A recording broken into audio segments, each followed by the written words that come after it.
to show that document to Mr. Prey. Take their last offer. Yoho, apa kabar kalian semua?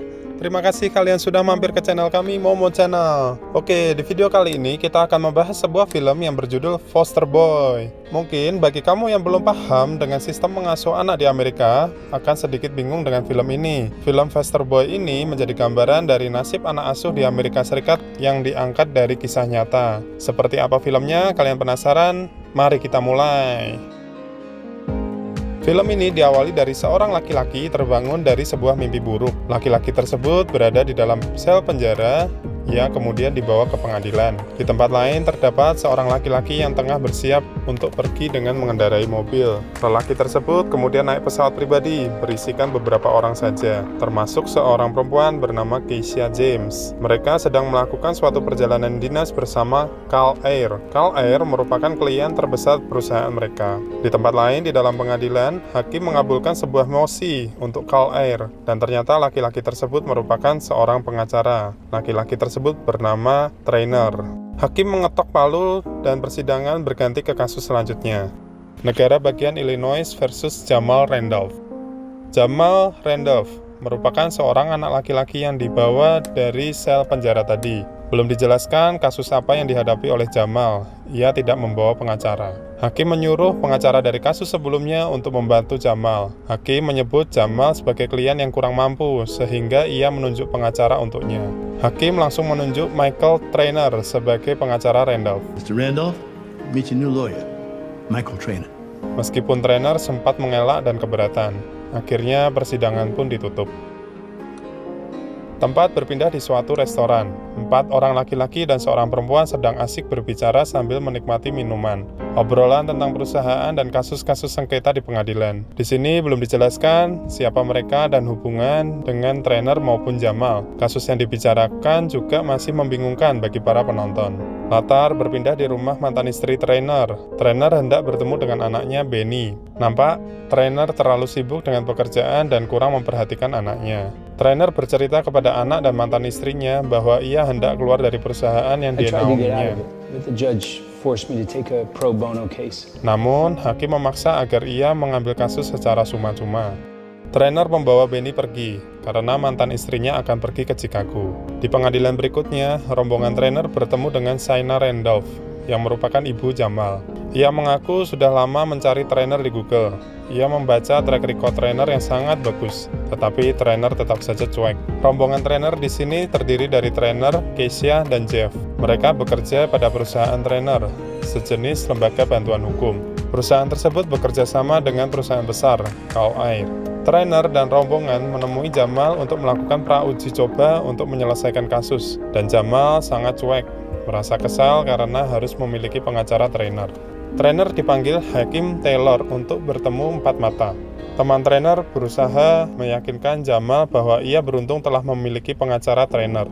Tapi Jamal tetap sinis, menganggap bahwa Trainer adalah pengacara yang hanya berorientasi kepada uang. Di dalam ruangan ada Samuel Collins. Mereka menyinggung sedikit tentang biaya dalam kasus ini. Kemudian, hakim menyuruh Samuel untuk keluar agar bisa berbicara 4 mata dengan Trainer. Di sini mulai diketahui jika tergugat hendak membayar penggugat agar perkara tersebut segera selesai.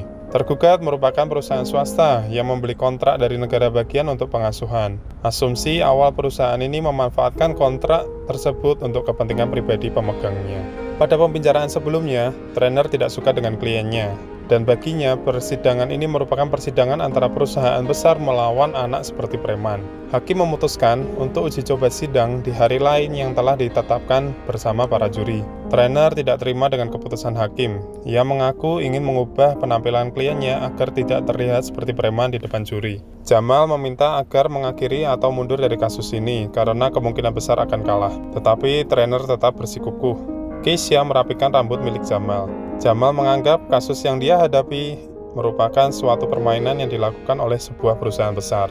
Dalam sel, Jamal selalu menulis buku catatan. Dalam bukunya, selain tulisan terdapat gambar yang mengingatkan dia tentang masa lalunya. Trainer mempelajari kasus tersebut dan mencari bukti-bukti pendukung. Trainer berada di sebuah bar. Ia ditemui seorang perempuan bernama Pamela Dupre, wakil presiden Belcour Family Service. Ia merupakan musuh klien trainer dalam kasus di pengadilan tergugat. Pamela begitu paham seluk-beluk dari trainer, mulai dari track record selama jadi pengacara, tentang perusahaan ditempatinya, dan juga keluarga trainer, sehingga Pamela pun mengancamnya. Pamela adalah perempuan yang terlibat dalam pembicaraan di bar bersama 4 orang laki-laki tadi. Dalam percakapan itu disinggung soal kekerasan yang dialami Jamal di masa kecil, termasuk kekerasan yang dilakukan oleh Joy Paule. Namun belum jelas kekerasan seperti apa yang dilakukan kepada Jamal. Pamela menawarin trainer 150.000 US dollar untuk memberhentikan kasus ini, tetapi trainer pun menolak. Suasana kembali ke persidangan yang telah disepakati. Juri telah ditetapkan. Trainer mengungkapkan tawaran 150.000 US dollar dari Pamela pada Jamal, dan Jamal tetap menolaknya. Pamela datang ke persidangan. Ingatan Jamal langsung tertuju pada masa kecilnya bersama Pamela. Trainer keluar ruangan untuk berbicara dengan Shaina Randolph dan Bill Randolph, orang tua asuh Jamal. Shaina meyakinkan trainer agar mau menyelesaikan kasus ini sampai tuntas. Persidangan pun dimulai. Di sini menampilkan kesaksian dari Shaina tentang masa lalu Jamal dan Pamela yang juga menempatkan Joey di rumah Shaina, dan perubahan perilaku Jamal setelah kehadiran Joey. Samuel Collins sebagai pengacara Pamela banyak menyangkal dan tidak setuju. Samuel juga memperkarakan uang yang diberikan perusahaan kepada Shania. Di sini mulai jelas. Jamal menggugat Pamela yang berada di balik perusahaan Belcour, sejenis lembaga yang menyalurkan anak-anak tidak memiliki orang tua dan mencarikan mereka orang tua asuh dan panti asuhan, yang mana mereka juga memberi modal kepada orang tua asuh tersebut, dan mereka juga mendapatkan keuntungan dari hal tersebut. Jamal menggugat Pamela karena kekerasan yang dialaminya bersama orang tua asuh di panti asuhan, sebelum keluarga Randolph. Giliran Jamal yang dipanggil untuk memberikan kesaksian atas kejadian yang dialaminya, tetapi Jamal tidak bisa melakukannya, ia begitu trauma. Hakim memberikan waktu istirahat. Trainer marah-marah kepada Jamal yang menolak memberikan kesaksian. Ia terus mendesak Jamal untuk dapat bercerita. Sidang kembali dilanjutkan dengan kesaksian Jamal. Trainer terus mendesak Jamal untuk bercerita, bahkan sampai membentak-bentaknya. Jamal begitu kacau, ia masih sangat trauma, apalagi harus menceritakan di depan para audiens, termasuk Pamela yang membuatnya begitu ketakutan.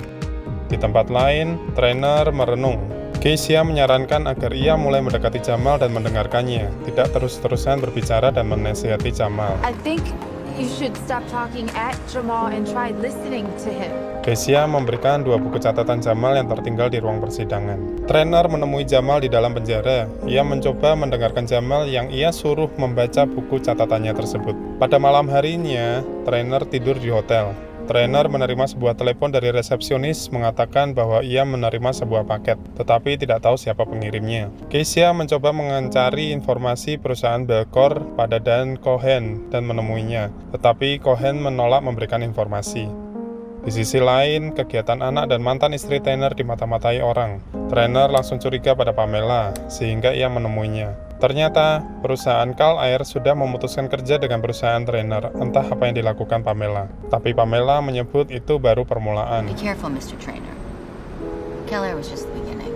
Persidangan kembali dimulai. Trainer menunjukkan beberapa berkas kepada hakim. Namun, berkas tersebut menurut hakim kurang bisa dipertanggungjawabkan. Persidangan berlanjut dengan kesaksian Pamela. Trainer terus menunjukkan berbagai dokumen dan pertanyaan. Namun, Pamela mengaku tidak mengetahui dan tidak menjawab sampai persidangan selesai. Jeff memutuskan untuk berhenti bekerja pada perusahaan trainer. Ia akan memulai perusahaannya sendiri dengan Cal Air.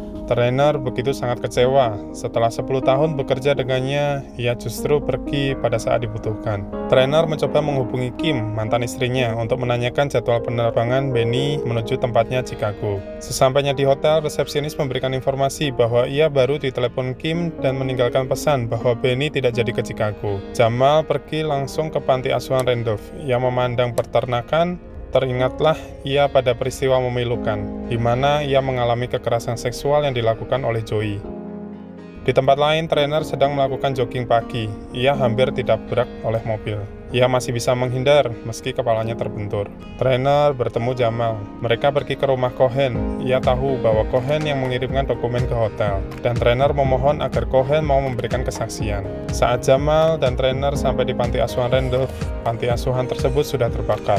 Setibanya di hotel, trainer mencoba menghubungi telepon rumah Kim untuk menanyakan Benny. Trainer sangat terkejut ketika Kim memberitahunya bahwa Benny sudah dalam penerbangan ke Chicago. Trainer marah-marah kepada Pamela. Ia segera menuju ke bandara.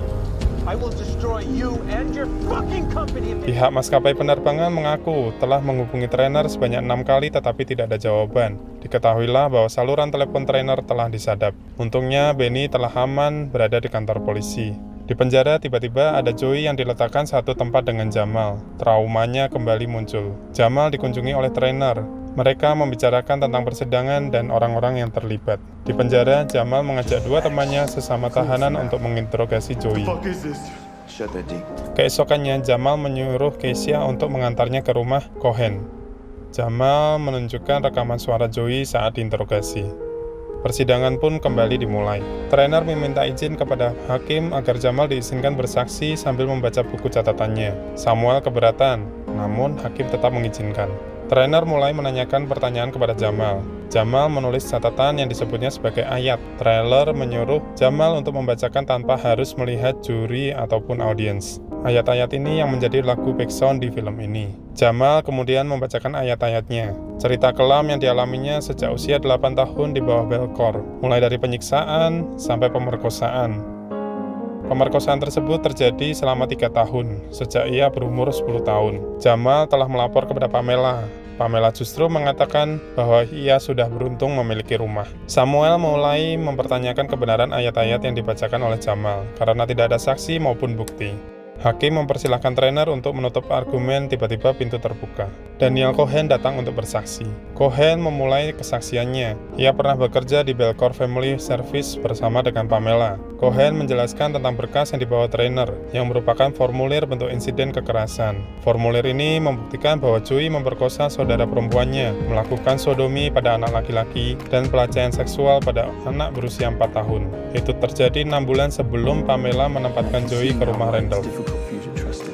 Trainer bertanya kepada Pamela tentang riwayat Joey, dan juga bahwa ia menerima uang secara pribadi untuk menempatkan anak di panti asuhan. Pamela gelagapan. Trainer juga menuntut ganti rugi terhadap segala kerugian yang terjadi. Trainer menutup argumen dalam persidangan. Ia menjelaskan pada awalnya tidak ingin terlibat dalam kasus ini. Selama persidangan, ia baru mengenal Jamal, anak 19 tahun yang memiliki masa lalu kelam, sehingga Jamal tidak mudah percaya kepada siapapun. Juri membacakan hasil sidang. Para terdakwa bersalah karena tidak kepeduliannya yang disengaja terhadap hak-hak Jamal Randolph, dan kerusakan harus diganti dengan 32.650.000 US dollar. Dan akhirnya persidangan ditutup. Baru saja keluar dari pengadilan, agen FBI langsung menangkap Pamela. Saat berada di pesawat untuk kembali ke Los Angeles, Trainer menerima telepon dari perusahaannya akan go public. Trainer bertemu Jamal dan mengucapkan salam perpisahan untuknya. Terkadang, ketika kamu bertemu seseorang, kamu tidak benar-benar melihat apa adanya. Film ini ditutup dengan kalimat, 500 juta anak Amerika berada di panti asuhan. Lebih dari 40% anak asuh akan menjadi tunawisma, dipenjara, atau meninggal dalam waktu 3 tahun setelah meninggalkan pengasuhan. Demikian film The Foster Boy. Semoga kalian terhibur, dan jangan lupa klik tombol subscribe dan loncengnya. Sampai ketemu di video selanjutnya. Bye-bye.